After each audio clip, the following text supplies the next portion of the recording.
So you're used to, well, you were back in the day, used to kind of, this is going to sound funny the way I say this, but filming yourself, shooting yourself. Because you came up on Vine. Yes. And, you know, it's crazy to me because, like, social media can do so much in such a short period of time.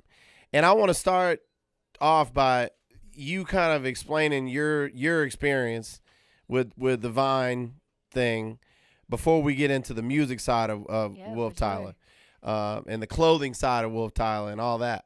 And by the way, thank you for my my gift. You got it? Yeah. You like it? That was dope. That was No dope. I really problem. appreciate that. Yeah. More where that came from. You know what I'm saying? Yeah, I mean, Vine, like, I started off when I was, like, 17, and I just started making, like, 6-second quick little videos. And Wait, and how old are you now? I'm 23 now. So, man. LeBron year.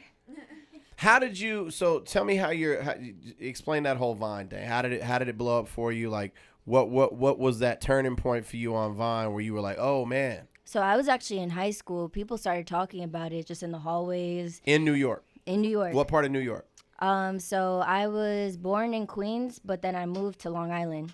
So I went to a Catholic high school. Oh, man. Okay. Uniforms and I dated all a that. girl in Long Island years ago, and I got a lot of friends in New York, so I'm familiar with the differences for the most part. Dope. Yeah, it's super different.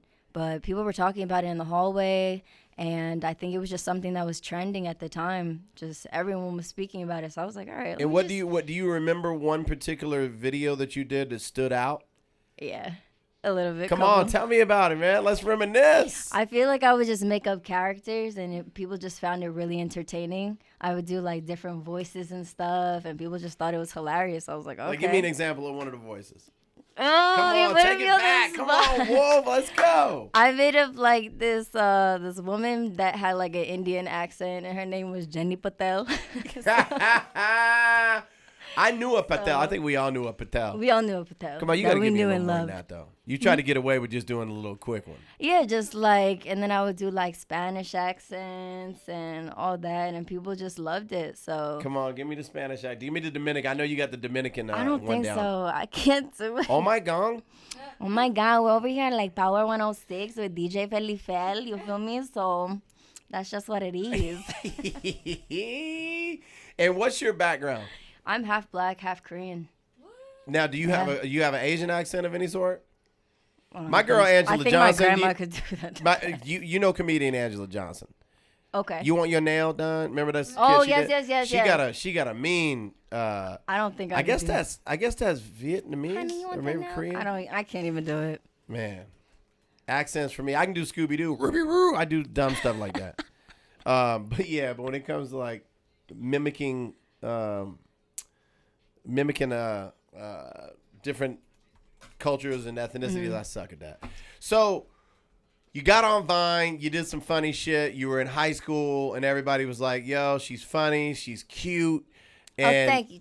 Vine, come on, you already know. Vine blew up for you. And at what point did that get so big that you were able to take things to the music level? Because from what I'm understanding, the Vine thing, I guess what I should say is I should ask you, were you into music as you were coming up doing the Vine stuff? So I was always into, I feel like, a lot of things. I was into poetry. I did drama. I was playing basketball. I was playing lacrosse. I was playing soccer. I was playing tennis. Your little self was playing basketball. Yeah, Let me see you on the court. Deja said she'll get you on really the court don't, right now. 'cause She's over there ankle's looking. gone. Yeah. Dang, so you played ball? Did you play? You played in high school? I played varsity since 7th grade. Damn, little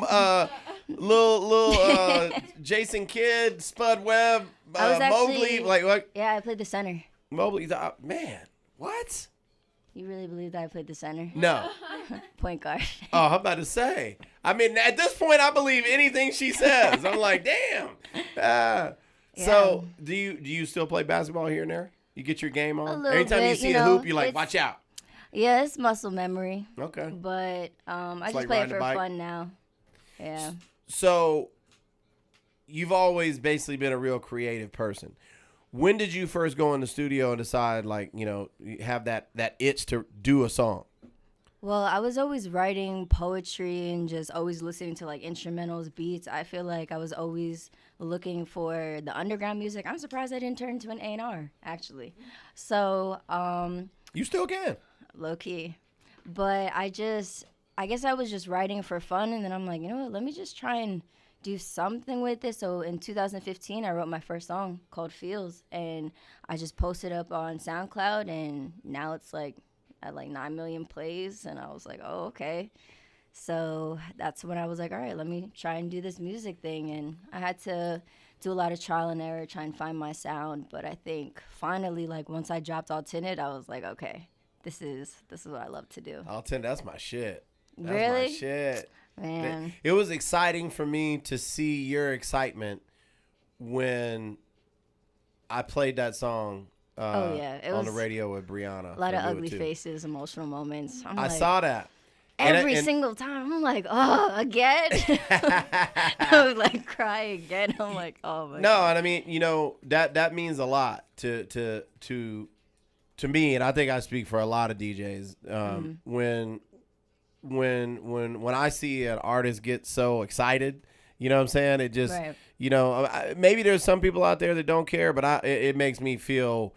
I know how that feels as well as a Right. producer, and it's when I've had, you know, my music played on the airwaves in other cities, especially. There's no other feeling. It's, You know, it's the most incredible and to be honest feeling. with you, even when I've heard stuff that I've done here in my own city in LA, it's crazy. Yeah, and And- just the fact that I'm not even from here, I'm from New York originally, it's just like, wow, to come across the country. I just moved here in November, so next month is going to make a year. So I was like, wow, I haven't even been here for like a full year, you know, left my family, came out here. I'm like, you know, I want to do music, I want to pursue it. And then on top of that, like, I'm not signed to a major label. I'm completely independent. I like fund myself. So just to know that someone could go out their way to be like, wow, you know what? I love this song just to love it. I want to play it. I want other people to hear it, and I want to support just unconditionally. It was like, I had to cry about it. Yeah, was no, like, I mean, should but cry Doug, now hey, or later? I'm right there with you because like it's an amazing feeling, and so when I see somebody react like you or Wale or you know I can name a slew of artists that I've seen react on social media, and I've been doing it long enough to you know I was breaking records when there was no social media, so when social media became so prominent, and you Right. get to actually see these artists like rolling in the car, you know, listening to their song on the radio. Social media is crazy. You know, it's crazy, and so I really appreciate that. I Thank really you. appreciate it because It's mutual. that's big, and it shows us, you know, as DJs and as you know, radio folks, you know, how relevant and how much radio still. I still tell people to this day, and this is nothing against you know. I feel like people sleep on the DJs. Spotify's my family. That's my peeps. I got love for Apple and everybody over at, you know, Apple Beats, all those guys. But it's one thing to know that your song is streaming, but when you hear your song on the airwaves and there's a magic to it that you know that there is a ton of people listening to my song right now at this moment. Right. Especially if someone's just doing it out of love and just. And it was, and no I one think ever has to do I think anything. Shirley I think turned me on Shirley. to Shirley. All Tinted. And but Shirley, you know, people come to me in these hallways all the time with new music outside the station, as you can imagine. I get emails, you know, we get hit from every angle. And so you know, okay, let me listen to it. And I was like, well, I like this. It's cool. And I was like, yo, this shit jamming. And then before you know it, I was like, oh So man, I'm playing vibe. this shit. And Shirley knows if I don't like something, I'll tell her. Like it's you know, I'm sure she's a nice girl. I'm So sure she's nice. Maybe it's not her lane. right. Maybe she should try knitting. Don't quit your day job. What were some of your influences when coming up Man. in New York? In New York, Diddy, 112, The Gap Band, Earth, Wind and Fire, a little bit Tamia, Janet Jackson. I could go on Tamia. forever. Tamia vibe. That's a pretty broad spectrum. I honestly, you blew my mind right now because you took it back. So you kind of you're an old soul. A little bit. Okay. I've been told that multiple times. Honestly, like I'm 23, but I feel like I'm 75. So we Respectfully. Me and you both, girl. Only difference is I'm not 23. So when I was expecting to hear you just named some artists that have been around for a minute. Did you hear these artists in the car with moms growing up? Like, how did you pops? Like, what was? Yeah, my mom was just played in the car. She's a music head. Fly. I'm not gonna hold you. Like, I know that's a biased answer, but my mom is really dope. And hey, speak on it. Man, she's just the reason why I got into everything that I'm doing. Like, she always like told me, you know, anything that you want to put your mind to, you can do. Like, she always supported me with everything in terms of like when I said, hey, I want to quit basketball and stop playing AAU and all that stuff. She was just like, okay, like if you have a plan, like execute it. How are we gonna execute it? And even like when I was going through my really heavy stages of like depression and anxiety, she would just like at night just drive me around, just to get my mind kind of just somewhere else. She would go and take me to get food, and sometimes she would even tell the school like, hey, like she can't come in today because she's sick or whatever the case was. She would make up some, I don't know, excuse. But that's like she was a ride or die she's mom. The reason why, that I do everything that I do. Yeah, and I can relate with the anxiety a little bit, and you know I've gone through a little bit of that in my life, and it's tough, and so you need somebody like that, and you know to have mom right there with you, that's you know it doesn't get better than that. You got a new song coming out. I do. Called Euphoria. Euphoria. What? Tell me about this song. So this song I feel like is also kind of inspired by the HBO series Euphoria, with obviously Zendaya.